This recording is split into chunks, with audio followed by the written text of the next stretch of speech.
In this video, we'll talk about column and row resizing in the visual grid. These settings help ensure that your visual grids are flexible and robust to changes, whether that be inserting a new dimension or changing the value of the existing data itself. In Grunt, there are 3 different sizing modes. The first and default is relative, where size is relative to other columns or rows. The second is fixed, which is by definition fixed. And the third is autofit, which dynamically resizes based on the contents of the columns or rows. In this visual grid, you'll see all 3 sizing modes in action. Here, you can see that columns B, C, D, and E all have relative sizing enabled. To see information about any column or row, just click on it and look at this pop-up here.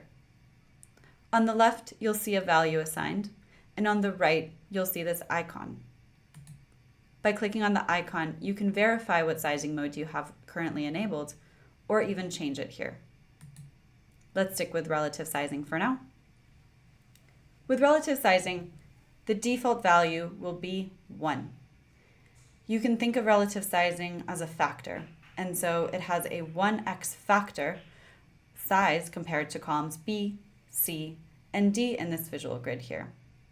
So if we wanted to make column E larger than the other columns here, we'd need to give it a value greater than 1. Let's go ahead and assign it 2. Now this means that column E is 2x the size of columns B, C, and D. This holds true even if we decrease the size of the visual grid or revert back to what we had before. It's important to note that relative sizing is really important for things like inserting new dimensions.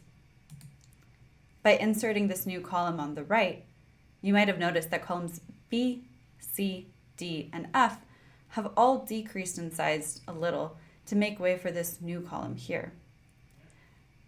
Importantly, it is still a relatively sized column, and so this means that it is exactly the size of columns B, C, and D, and column F is still 2x the size of all of these columns here. When we delete it, everything reverts back to the original without us having to make any manual changes. That was relative sizing. Let's move on to fixed. Here you'll see that fixed is already enabled. And similar to relative, we can always change the value here.